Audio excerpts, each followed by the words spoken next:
Datation de météorites par rubidium-strontium. On utilise la loi de décroissance radioactive pour dater un échantillon de météorites. Nous savons s'il y a de rubidium 87 dans la météorite, il y aura aussi le produit de désintégration strontium 87. Cependant, il y aura aussi une quantité inconnue de strontium 87 qui était dans la météorite lors de sa formation. Le rubidium 87 décroît par radioactivité β- en strontium 87 avec une demi-vie de T1,5 égale 49 milliards d'années, selon l'équation suivante.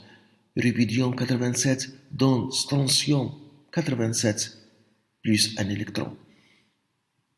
1. Écrire la quantité de strontium 87 à l'instant T de la mesure en fonction des quantités de strontium 87 initiales à la date égale à 0 et de rubidium 87 actuel et initial. 2. En pratique, on détermine les rapports des quantités strontium 87 à la date T sur strontium 86 et rubidium 87 à la date T sur strontium 86 qui peuvent être mesurés en prélevant des échantillons de différentes parties d'une météorite. L'isotope strontium 86 est stable. Montrez la relation. Le rapport des quantités strontium 87 à la date T sur strontium 86 est égal au rapport des quantités strontium 87 à la date égale à 0 sur strontium 86 plus l'expo de lambda fois T-1 fois le rapport des quantités rubidium 87 à la date T sur strontium 86. Les résultats de mesure ont permis de tracer la droite suivante ci-dessous. 3. Trouver l'âge de la météorite. 1. Écrire la quantité de strontium 87 à la date T en fonction des quantités de strontium 87 initiales à la date égale à 0 et de rubidium 87 actuel et initial. 1. La relation entre les quantités de strontium 87 à la date T et strontium 87 à la date égale à 0.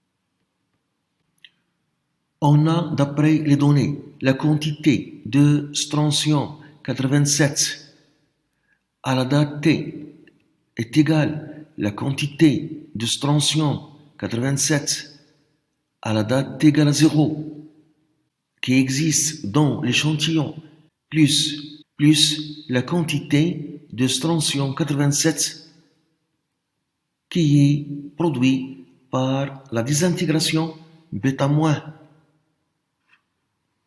d'après l'équation. Et on écrit la loi de décroissance radioactive pour rubidium 87.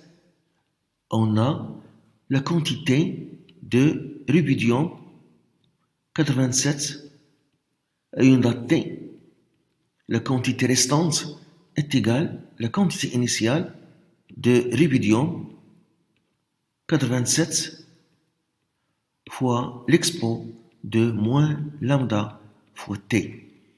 Donc, la quantité de rubidium initiale à la date égale à 0, rubidium 87, est égale à partir de cette loi de décroissance radioactive. La quantité de rubidium à la date T 87 expo lambda fois T. La quantité de rubidium 87 initiale à la date égale à 0 est égale à la quantité de rubidium 87 restante à la date T plus la quantité désintégrée, la quantité disparue. Rubidium 87. D'après l'équation de désintégration, un noyau rubidium donne un noyau strontium 87. Donc, la quantité de rubidium 87 désintégré est égale à la quantité de strontium 87 formée. Donc, cette quantité de rubidium 87 désintégré est égale à la quantité de strontium 87 formée. On écrit donc, d'après l'équation, la quantité de rubidium 87 désintégré est égale à la quantité de strontium formée par la désintégration. Donc, la quantité de strontium 87 est égale à la quantité de rubidium 87 initiale à la t égale à 0 moins la quantité de rubidium à la date t, rubidium 87. Et je remplace ici et je trouve la relation demandée. Donc, la quantité de strontium 87 à la date t est égale à la quantité de strontium 87 initiale à la date t égale à 0 plus la quantité de strontium formée par la désintégration qui est égale à cette différence. Plus la quantité de rubidium 87 initiale à la date égale à 0 moins la quantité de rubidium à la date t, rubidium 87.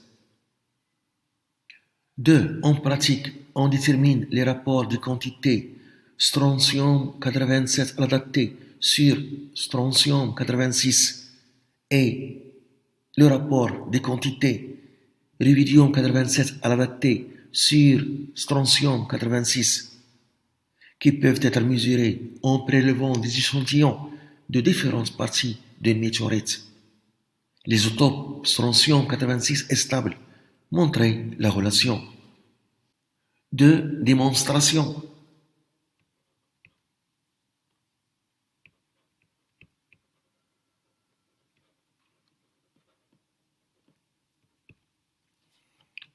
On trouve cette relation demandée à partir de cette équation en utilisant la loi de décroissance radioactive.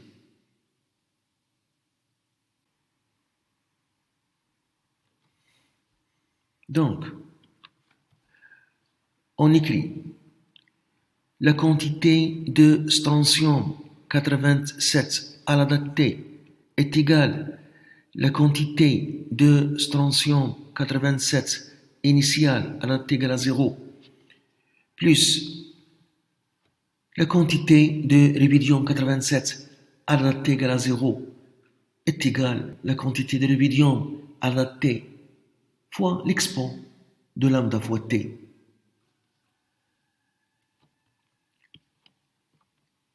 Plus la quantité de rubidium 87 à la date t expo lambda fois t moins la quantité de rubidium 87 à la date t. On va ici factoriser par la quantité de rubidium 87 à la date t et je divise par la quantité de strontium 86 qui est stable, qui ne varie pas au cours du temps. Et je trouve la relation demandée.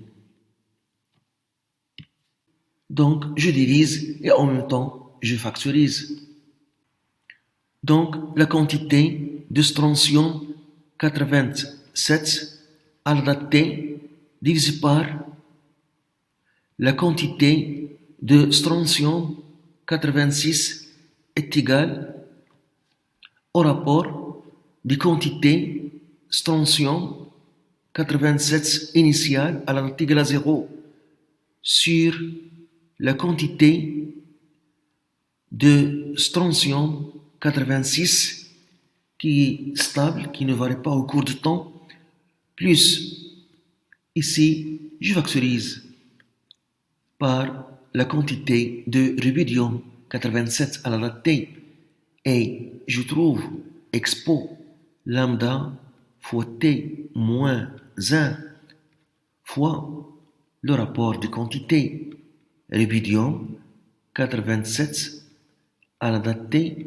sur la quantité de strontium 86. C'est la relation demandée. 3. Les résultats de mesure ont permis de tracer la droite suivante ci-dessous. 3. Trouver l'âge de la météorite. 3. L'âge de la météorite.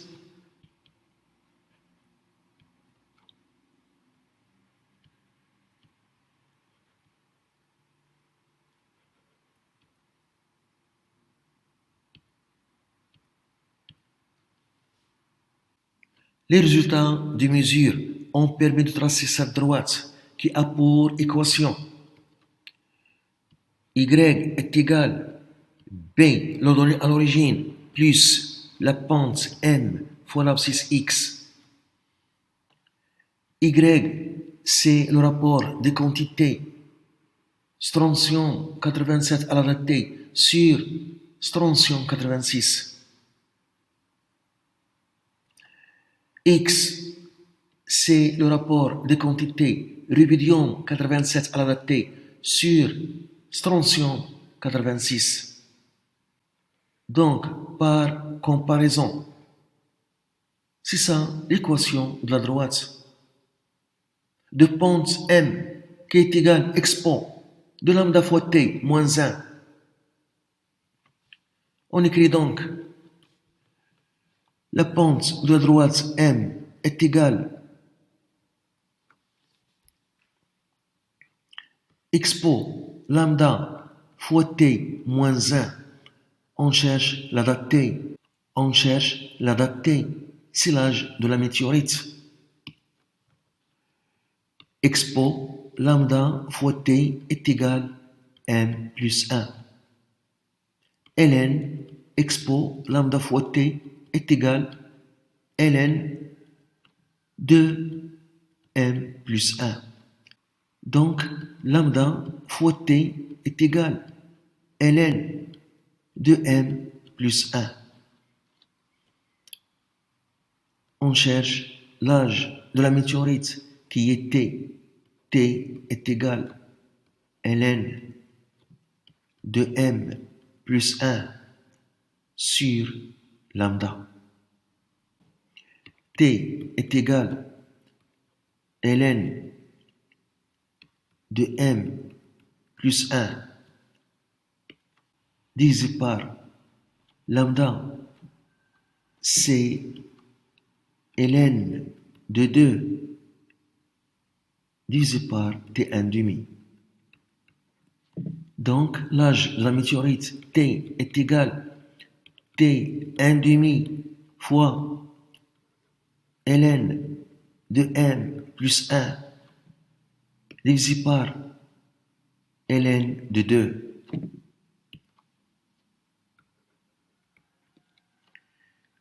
Il faut chercher la pente M de la droite.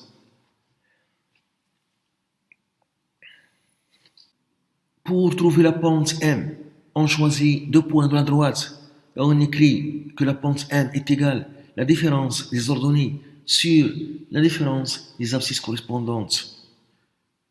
Donc, je vais choisir le premier point ici. Le deuxième point ici.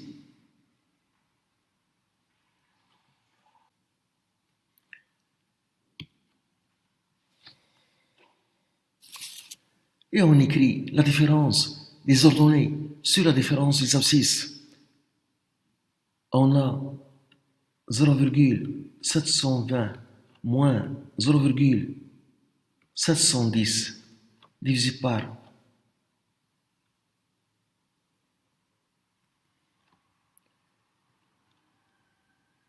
l'abscisse qui correspond à la donnée 0,720, c'est 0,32.